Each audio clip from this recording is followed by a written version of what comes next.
Sri Aurobindo talks about two centers of concentration, the heart, which is the seat of the psychic being, and the overhead. So he says that the overhead is the consciousness beyond mind, right? The consciousness that man has to go through as grow into as a natural evolutionary process.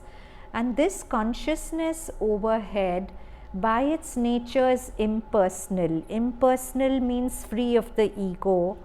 It is impersonal and it's witnessing. So Sri Aurobindo often says that when this consciousness, see, one thing is we start by visualizing it, which is not bad, but that's just mental. But when it's a real process of the descent of the consciousness, Sri Aurobindo says it naturally opens up the witness inside you, because this is naturally an impersonal witnessing consciousness. So when it comes down into you, you naturally get poised into the witness.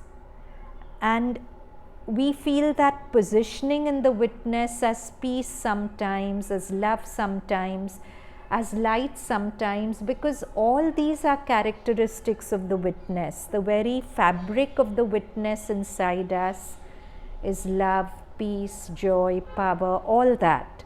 So, and all that is not in the realm of the mind.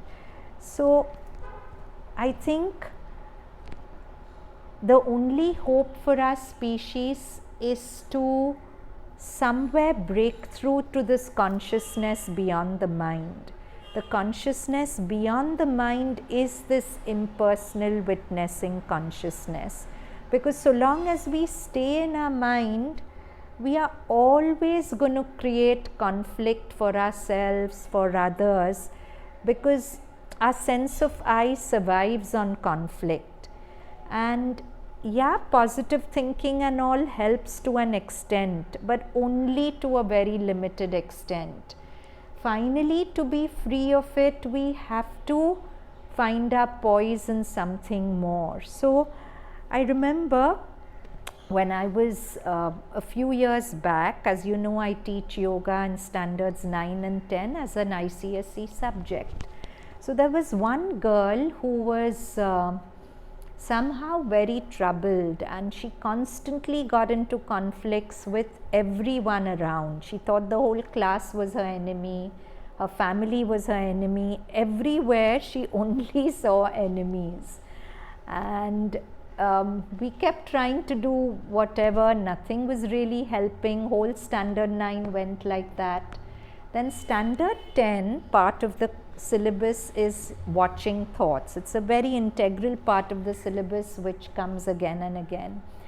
So we did that. We practiced just stepping back and watching thoughts, something similar to what we did. Now this is such a subtle practice. Most of the class of 25 kids didn't get it, but this kid got it. And she was all starry-eyed when she opened her eyes. And she said, wow. So I just left it. And then she said she started practicing this every day. For 10 minutes she would sit, watch her breath and watch her thoughts. And everything in her life changed. She said, I just realized that my mind was taking me on trips, and I was just letting my mind take me on trips. But just to know that my thoughts aren't real, they are not me. But if I tell you this, it won't work.